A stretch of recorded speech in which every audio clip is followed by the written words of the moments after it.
kingdom of Aurelia was a place where strength dictated worth. From birth, every child was marked by their bloodline. Alphas were born to lead, betas to serve, and omegas to yield. Their scent, their posture, even the tone of their voice were judged as tools of hierarchy. The alphas commanded armies, ruled cities, and chose mates at will. The betas handled laws and discipline, but the omegas, they were bred for obedience. Their purity, especially their virginity, was sacred, protected under royal law. It was said that an omega's first surrender of innocence held mystical power, capable of binding souls or granting dominance to whomever claimed it. Thus, they were guarded, traded, and sometimes worshipped, but never free. In a quiet village beneath the shadow of the king's black citadel, lived Ilara, an omega cursed with curiosity. Unlike others of her kind, she did not bow easily. She hid her rebellious heart behind soft smiles and lowered eyes, pretending to accept her role while secretly sketching maps of the forbidden world beyond the village gates. Every night, she would stand at the cliff's edge, watching the moon reflect on the castle walls and whisper, "One day I'll choose who I give myself to, not by rank, but by heart." But in Virelia, defiance was a dangerous luxury, and Ilara was about to pay its price.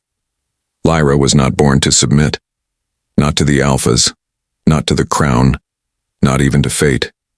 She had the fire of the sun in her heart, the kind that no law or threat could smother. While other omegas learned the art of silence and obedience, Lyra learned to climb trees, race wild horses, and steal books from the temple library. Books that told stories of freedom, of kingdoms where rank meant nothing.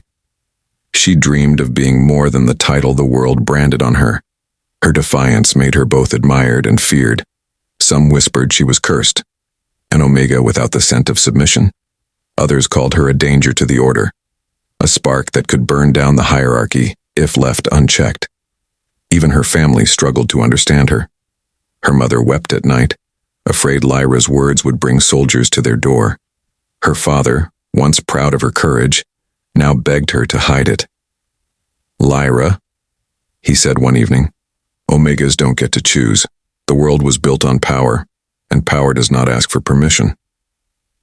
But Lyra only smiled bitterly. Then maybe it's time someone broke the world and built it again. In a realm where every omega was expected to give up their purity to the highest alpha bidder, Lyra kept hers like a weapon, a secret act of rebellion. Her virginity wasn't innocence, it was defiance. But her pride would draw attention from those who saw her as a challenge to conquer, and from one who saw her as something far more dangerous: the king himself. Whispers drifted through taverns and markets, carried on the wind like a forbidden song. The Alpha King collects omegas. They said he kept them in golden chambers, dressed in silk, their beauty displayed like treasures won in war. Some claimed they sang to him each night. Others swore their songs were cries. No one knew the truth. Those taken to the king's palace never returned. Lyra had heard those tales since childhood. Her mother would hush the servants whenever the stories grew too dark. But Lyra listened, always. She imagined the palace walls glittering with false beauty, covering a prison of gold and silence. The king, they said, was no ordinary alpha. He was ruthless, cold as winter's breath, beautiful as death itself. His voice could command beasts, and his gaze alone could break weaker souls. No omega dared to speak his name aloud except Lyra. "If the king truly locks them away," she said one evening, "then he fears them." The old baker, overhearing her, crossed himself nervously. "No, child.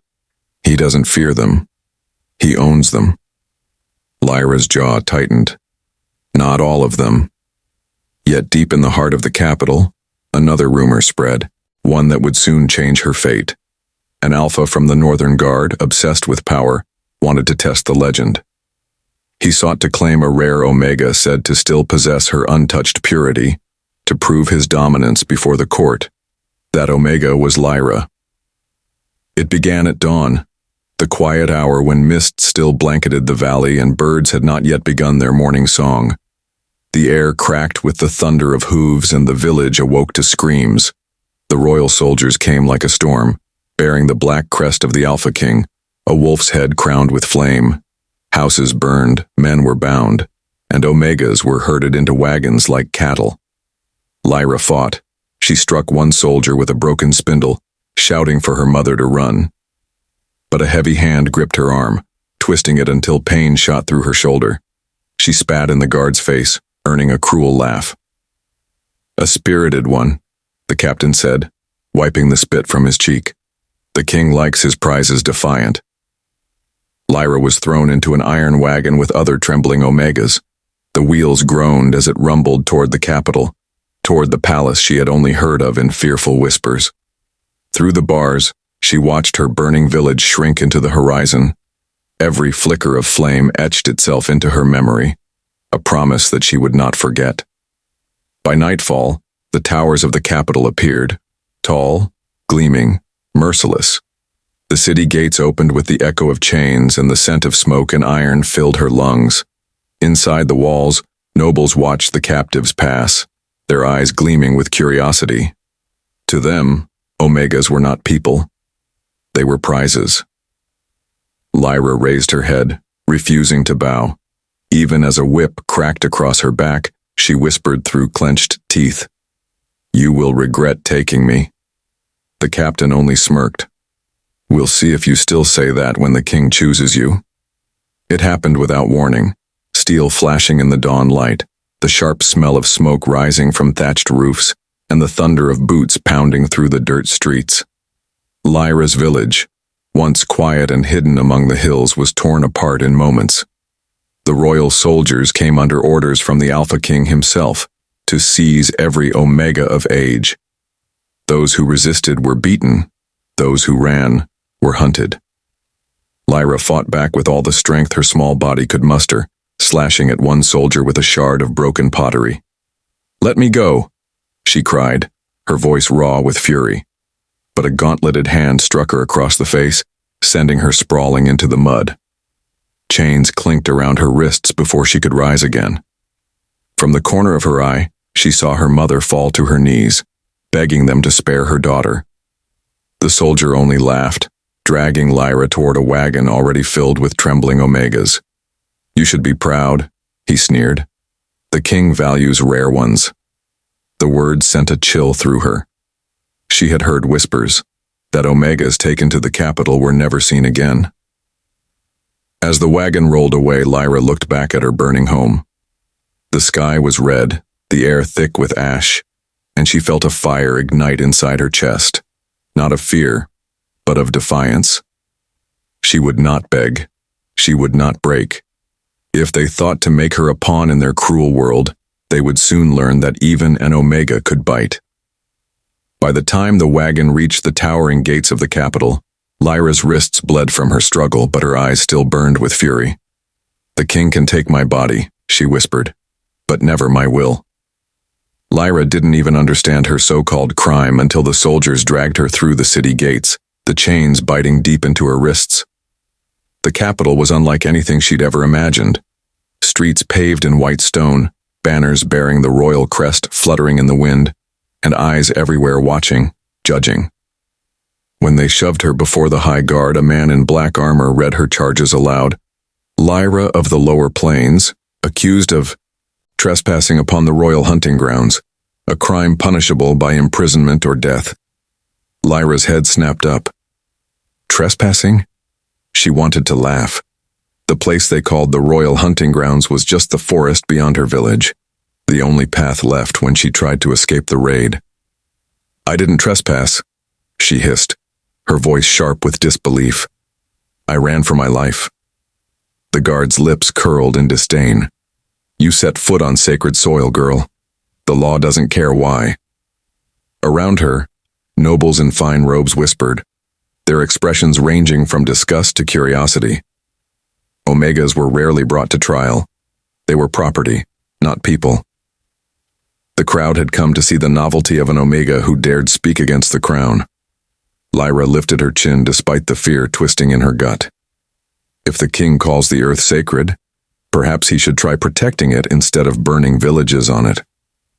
The courtroom gasped. The blow came instantly. A soldier's hand across her face, blood beating at her lip. Enough, a cold voice commanded from above. The sound silenced the hall. On the dais, half shrouded in shadows, sat the Alpha King himself, tall, still, his eyes a glint of molten gold. He leaned forward slightly, studying her with a look that made her heart seize. "So this," he said quietly, "is the little Omega who trespassed on my land." His voice wasn't loud, yet it carried the weight of judgment and danger, the kind that made even the guards stiffen. Lyra's pulse thundered. She had imagined monsters. She hadn't imagined this, a man who looked like sin carved in flesh and authority, woven into every breath. "Tell me," the king murmured, his gaze unflinching, "was it courage or stupidity that brought you to my forest?"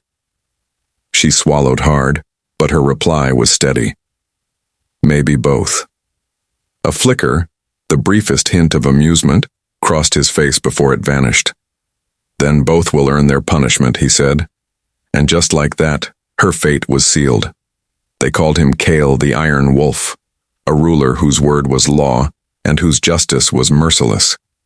Kingdoms had fallen at his command, rebellions had died beneath his boot, and even the fiercest warriors bowed when his golden eyes fixed upon them. Yet what made him truly feared wasn't his temper, but his control. Kale never raised his voice, never showed rage. His punishments were delivered with the same calm precision as his decrees, swift, exact, and absolute. To him, emotions were weaknesses, mercy, a disease. The courtiers whispered that he hadn't smiled since the death of his mother, the last Omega to step foot inside the royal palace.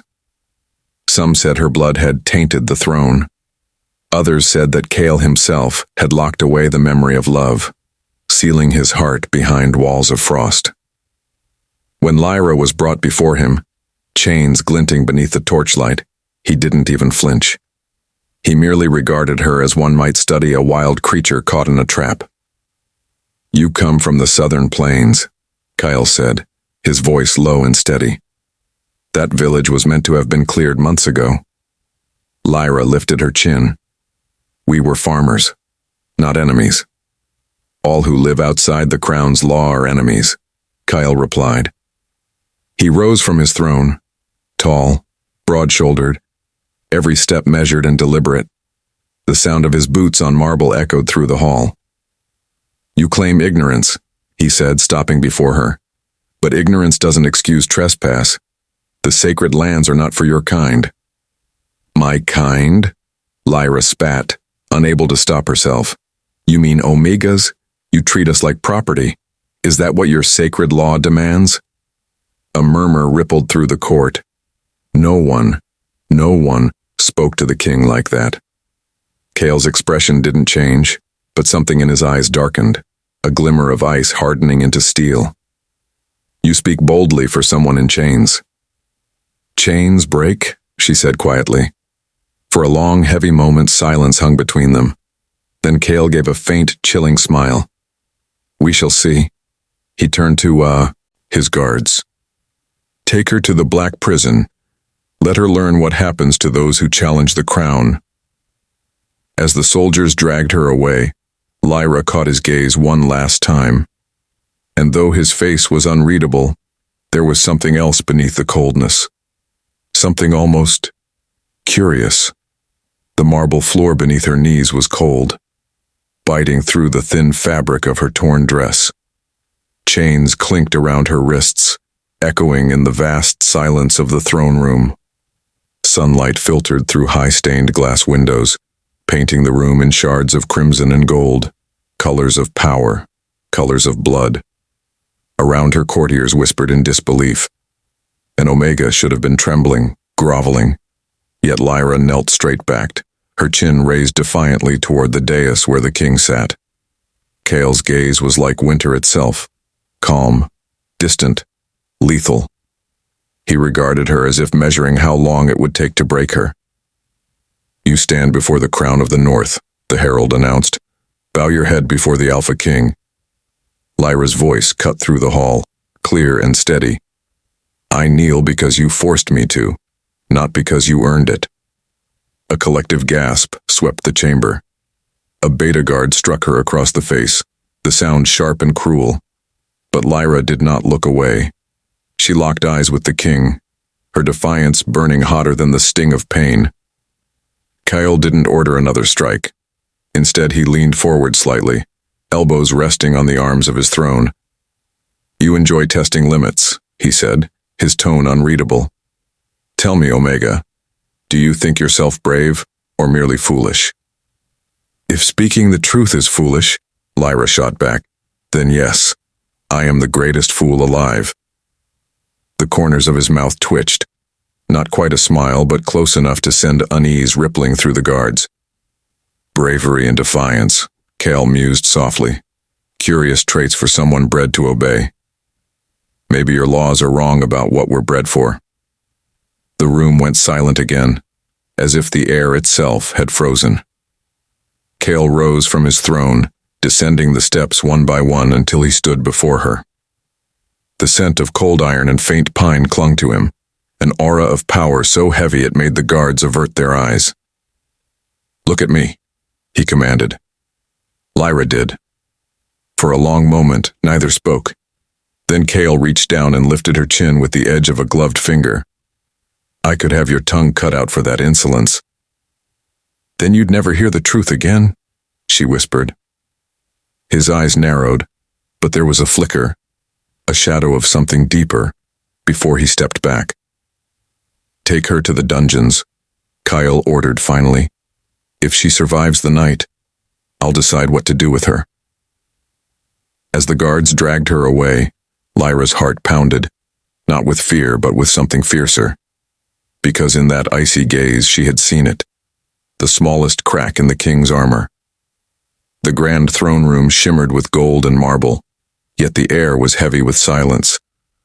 Hundreds of eyes watched the small trembling figure of Lyra, an Omega girl dragged from the dirt of the borderlands to face the Alpha King himself. Chains clinked around her wrists, but her spirit did not yield. While others before her bent low, forehead to the ground, Lyra knelt tall, her chin lifted, her gaze sharp and unyielding. Gasps rippled through the crowd. An Omega who dared not bow was an insult, a death wish. At the far end of the hall, upon a throne of black stone, sat King Kale. His posture was perfect, his expression unreadable. His dark cloak spilled down the dais like a shadow. The firelight caught in his cold silver eyes, eyes that had judged hundreds before her and spared none. He studied her in silence, and the weight of that gaze pressed down like a storm. But still, she did not look away. You kneel before the Alpha King, the herald's voice boomed. Bow your head and show respect. Lyra's voice was quiet but clear, her words cutting through the tension like a blade. Respect is earned, not forced. The hall froze. A beta guard's hand twitched toward his sword, but Kale raised a single finger, stopping him. The king's voice, when it came, was low and measured, dangerous in its calm. You've walked into my court, Omega, already standing on your grave. Tell me, what makes your life worth sparing? Perhaps nothing, Lyra said, steady even as her pulse raced. But if you're going to kill me, at least look me in the eyes while you do it. Something flickered in Kale's expression, interest perhaps, or curiosity. Whatever it was enough to halt the executioner's step. He leaned back slowly, eyes narrowing. Defiant, foolish, but not afraid. You're either brave or broken. Maybe both, she replied. For the first time in years, a sound escaped the king that almost resembled a laugh. Soft, humorless, but real. Take her to the lower prison, he ordered. Let's see how long her courage lasts in the dark. As the guards dragged her away, Lyra's heartbeat thundered, not from terror, but from a strange realization. She had caught the monster's attention. And in this cruel empire, that might be her only chance to survive. The throne room of the Alpha King was a masterpiece of intimidation. golden pillars, banners of conquest, and an endless stretch of cold marble that reflected the faces of those who dared to stand before the throne. Lyra's knees pressed against that marble floor, but her spine remained straight. Her chin lifted, her eyes met the king's without trembling. The guards behind her exchanged uneasy glances. No Omega had ever looked at the king like that, and lived. King Kale sat high on his obsidian throne, dressed in black armor edged with silver. His gaze was sharp and glacial, a weight that crushed most before they even spoke. Yet when his eyes locked on Lyra, there was no fear in hers, only fire. "Bow," the herald demanded, voice echoing through the hall. "Show your submission to His Majesty." Lyra's lips curved, just slightly. "I kneel because I was forced to, but I bow to no man." The hall went silent. The courtiers gasped. One beta guard stepped forward, hand on his sword, but the king raised his hand, stopping him with a flick of his wrist. For a long, dangerous moment, Kyle said nothing. Then, slowly, he rose from his throne, descending the steps one by one. The sound of his boots echoed like thunder in the tense chamber. When he stopped before her, the air itself seemed to grow colder. His presence was suffocating, the raw authority of an alpha radiating from every movement. He tilted her chin upward with one gloved finger, forcing her to look him in the eye. "An Omega with fire in her eyes," he murmured, voice low enough for only her to hear. "Tell me, little wolf, do you think that fire will keep you alive?" Lyra's voice trembled slightly, not with fear, but defiance. "If it burns bright enough, it might." A faint smirk tugged at his lips. Dangerous, unreadable. "We'll see." He turned to the guards. "Take her to the lower cells. I want to see how long her fire lasts, before it turns to ash." As they dragged her away, Lyra's heart pounded, not in terror, but in defiance. The king's eyes had lingered too long, his words too measured. He didn't just see a prisoner. He saw a challenge. The grand throne room shimmered beneath the glow of 1,000 torches. The scent of burning cedar filled the air, masking the iron tang of fear that lingered whenever the king held court. Rows of nobles, betas, and guards lined the walls, waiting for another display of dominance, another reminder of what happened to those who defied the crown. Lyra knelt in the center of the cold marble floor, chains biting into her wrists. Yet though her knees touched the ground, her head remained high. Her long dark hair fell in waves around her face, and her eyes, sharp and untamed, met the gaze of the Alpha King without hesitation. Whispers rippled through the court. "She's an Omega," one noble hissed. "She doesn't even bow," another gasped. "She'll be dead before sunset," murmured a third. But Lyra didn't care. Every inch of her body screamed to stand, to fight, to spit her defiance at the man who ruled this empire of wolves. King Kale watched her from his obsidian throne. He was every inch the predator the stories described, tall, broad-shouldered, and impossibly composed. His silver eyes glinted with cold amusement as he leaned forward slightly. "You know what happens to those who refuse to bow before their king?" His voice rolled through the hall like distant thunder, low, calm, and merciless. Lyra's pulse raced, but she refused to look away. "Maybe," she said quietly, "but I'd rather die on my knees with pride than live with my face in the dirt." Gasps echoed. The guard stiffened, waiting for the order to strike her down. But Kale didn't speak. Not right away. He stood slowly, the movement deliberate, almost graceful, as he descended the steps of the throne dais. When he stopped before her, the world seemed to hold its breath. He reached down and lifted her chin with his gloved hand, forcing her to meet his eyes. There was no warmth in his touch and only command. "Tell me your name, little Omega." "Lyra," she said, her voice steady despite the pounding of her heart. "Lyra," he repeated, as if testing the taste of it. "You have courage. That is rare in your kind, and dangerous." He straightened, his expression unreadable. Then he turned to the guards. Put her in the lower cells. I want her alive. Alive? One beta asked cautiously. Yes, Kyle said, eyes still fixed on Lyra. Let's see how long her defiance lasts. As they dragged her away, Lyra didn't scream or beg. Her thoughts burned with one truth. The king might have taken her freedom, but she'd make him remember her face, because the Omega who refused to bow was far from broken. She had only just begun.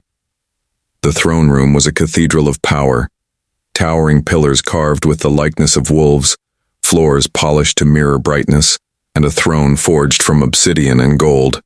Every step that echoed across the marble spoke of the king's absolute authority.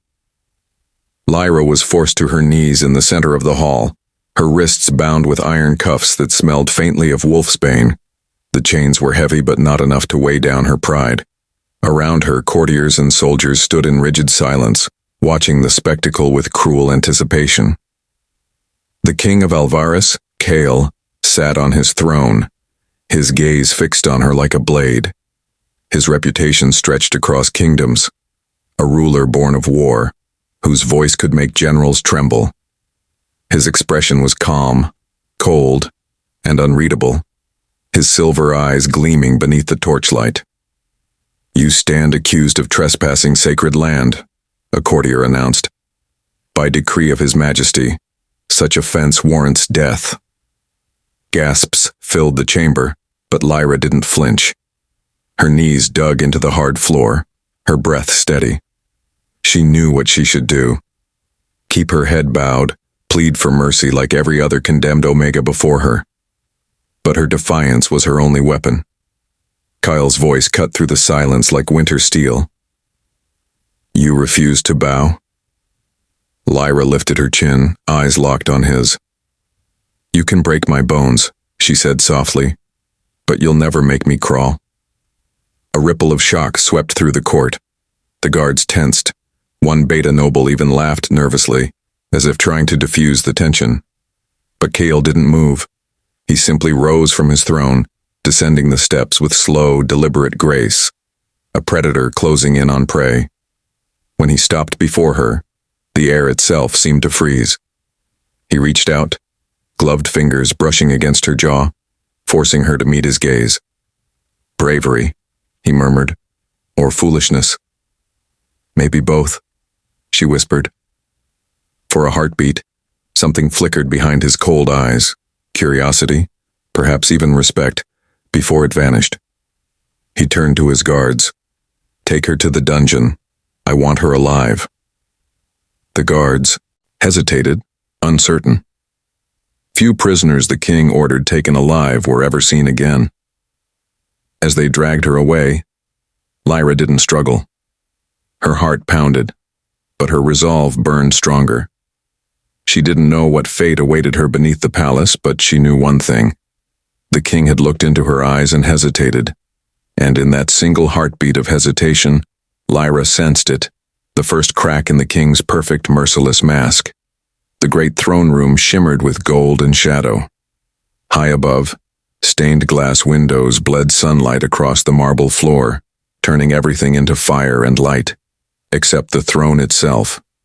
The throne stood cold, carved from black stone, and upon it sat the Alpha King, Kale. Lyra's knees pressed into the hard floor, the scent of iron chains and incense thick in the air. Soldiers stood in ranks along the walls, their spears gleaming, waiting for the order to strike. Around her, nobles whispered behind jeweled fans, amused at the sight of a captured Omega daring to face their king. But Lyra did not bow. Her chin stayed high, her silver hair glinting under the light. The guards shoved her shoulders, forcing her lower, yet she resisted. The king's voice was calm, too calm. Do you defy the law even in my court? His tone carried power that made the walls seem to breathe. Yet Lyra met his gaze, her heartbeat steady. I kneel because I was forced to, she said, her voice trembling but proud. But I bow to no one. A dangerous silence followed. Even the fire in the torches seemed to dim. The courtiers gasped.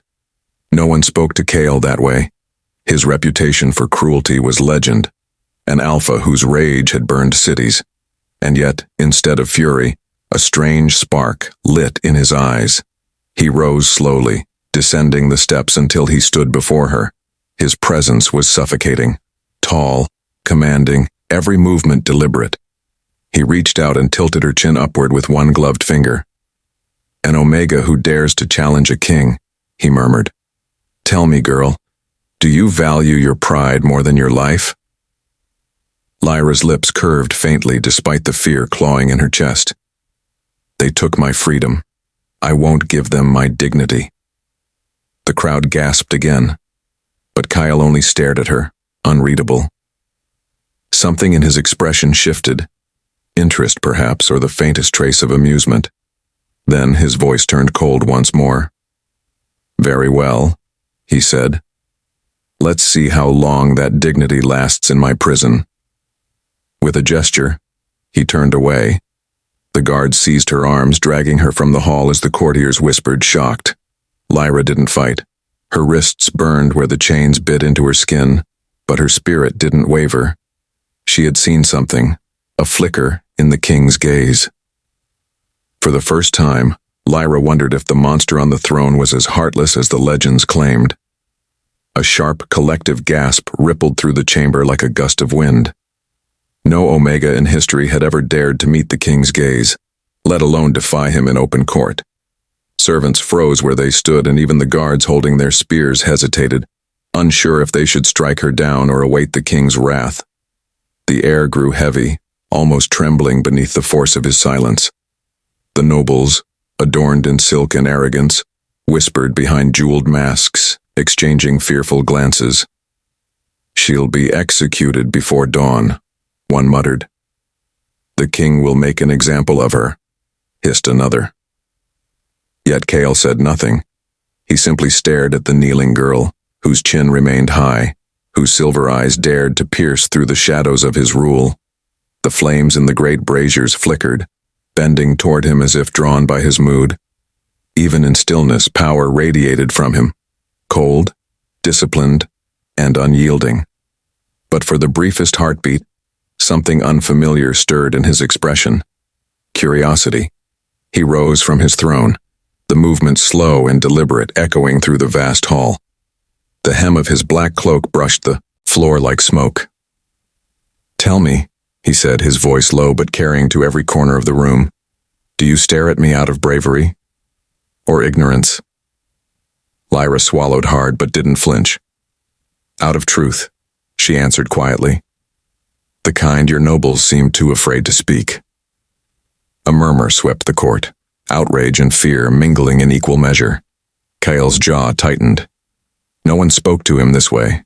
Not his generals, not his advisors, not even his enemies before they died. He descended the last step until he stood before her. The room seemed to shrink around them. His eyes, dark as midnight storms, locked with hers. For a moment the king and the captive Omega stood like equals.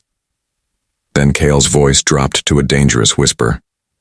"You are either a fool or something far more interesting." He turned sharply to his guards. "Take her to the prison beneath the West Tower. Let's see how long her courage lasts in the dark."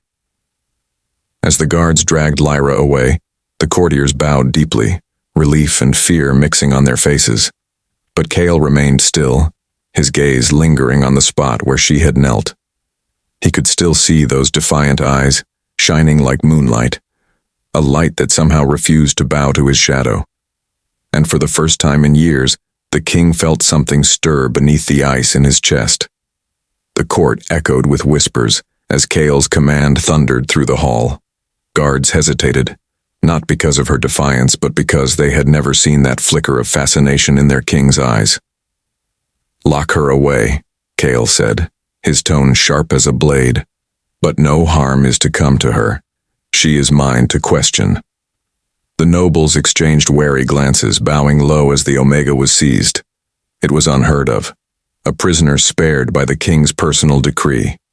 Most who defied him never made it past a single breath of rebellion.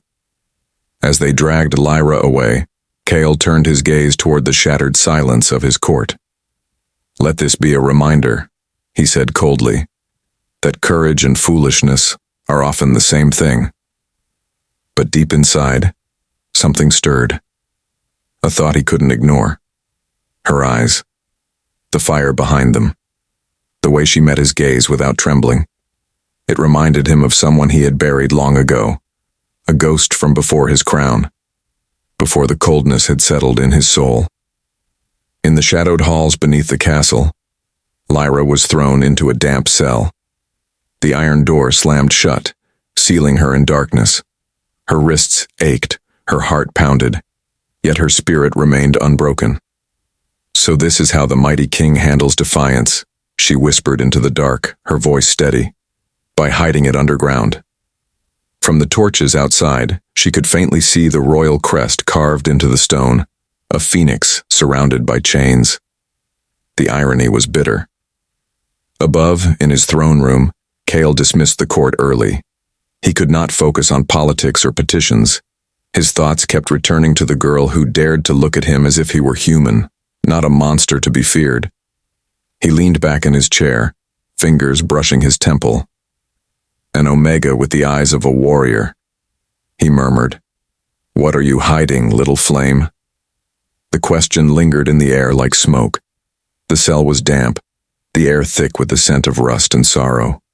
Water dripped from the ceiling in slow, taunting rhythms, a cruel reminder of time that refused to move. Lyra sat in the corner, knees drawn to her chest, listening to the silence until she realized it wasn't silence at all. At first, the voices were faint, hushed, broken murmurs carried through cracks in the walls.